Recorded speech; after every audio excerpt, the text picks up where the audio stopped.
Coba bayangin deh, ada satu alat yang bisa bantu kamu ngatur anggaran, ngelacak proyek kerjaan, bahkan nganalisis data bisnis, dan kamu bisa nguasain dasarnya cuma dalam beberapa menit.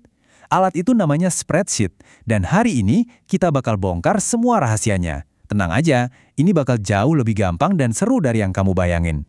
Ayo ngaku, siapa di sini yang pernah pusing 7 keliling pas harus ngejumlahin daftar belanjaan yang panjang banget? Atau ngitung nilai rata-rata kelas? Atau mungkin pusing nyusun budget bulanan? Nah, kalau kamu pernah ngalamin itu, kamu datang ke tempat yang tepat. Yuk, kita bilang selamat tinggal sama kalkulator manual. Oke, kita mulai dari yang paling dasar dulu ya. Anggap aja ini kayak kenalan sama fondasinya. Sama kayak bangun rumah, kita harus tahu dulu mana bata, mana semen. Yuk kita kenalan sama bagian-bagian utama dari lembar sebar. Jadi, spreadsheet itu apa sih sebenarnya? Gampangnya, bayangin aja ini buku catatan digital, tapi super canggih.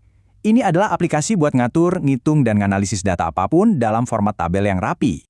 Yang pertama, ada yang namanya kolom. Ini gampang banget diingat. Kolom itu yang tegak lurus, dari atas ke bawah. Nah, penandanya itu selalu huruf A, B, C, dan seterusnya. Simpel kan? Nah, kalau ada kolom yang vertikal, tentu ada pasangannya, yaitu baris. Ini yang horizontal alias mendatar dari kiri ke kanan. Kalau kolom tadi pakai huruf, baris ini pakai angka. 1, 2, 3, dan terus ke bawah. Gampang kan bedainnya? Nah, ini dia nih bagian ajaibnya. Kalau kolom dan garis ketemu, titik pertemuannya itu kita sebut sel. Setiap sel itu punya alamat yang unik, kayak rumah aja gitu. Misalnya, sel A1, atau B10, atau C5. Disinilah tempat kita masukin semua data kita. Kadang-kadang kita kan nggak cuma butuh satu sel, tapi beberapa sel sekaligus. Nah, kumpulan sel ini namanya range. Misalnya kalau ada tulisan A1.2A5, itu artinya semua sel dari A1, A2, A3, A4, sampai A5. Kenapa ini penting?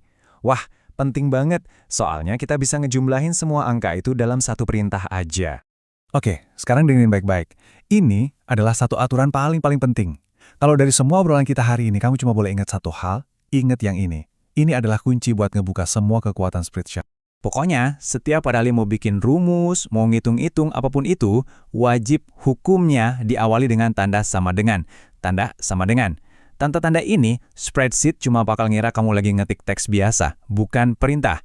Jadi ingat ya, mau ngitung, awali dengan sama dengan.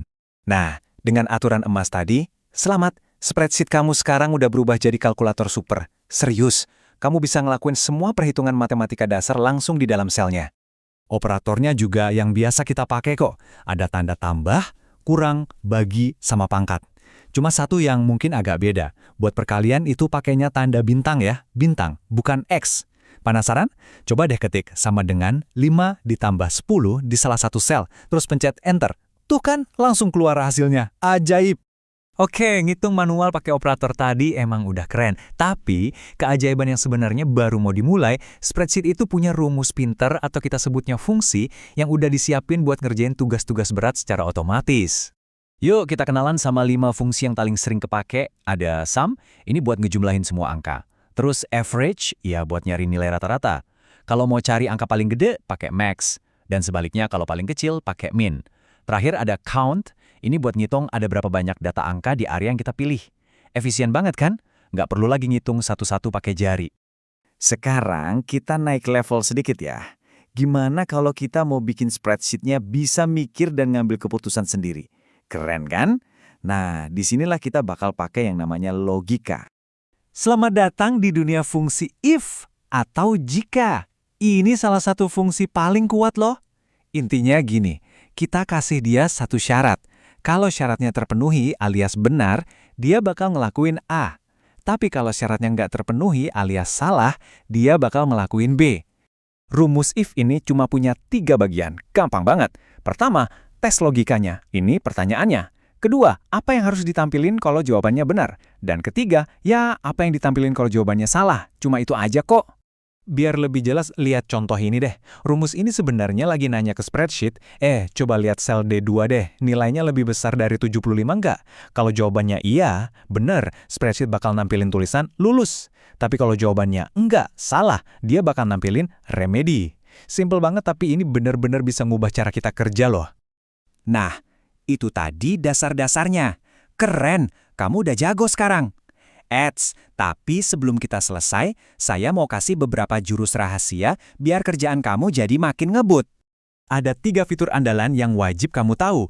Pertama, autofill. Ini ajaib banget. Kamu bikin satu rumus, terus tinggal arik aja ujung kotaknya ke bawah dan rumusnya langsung ke copy buat ratusan baris.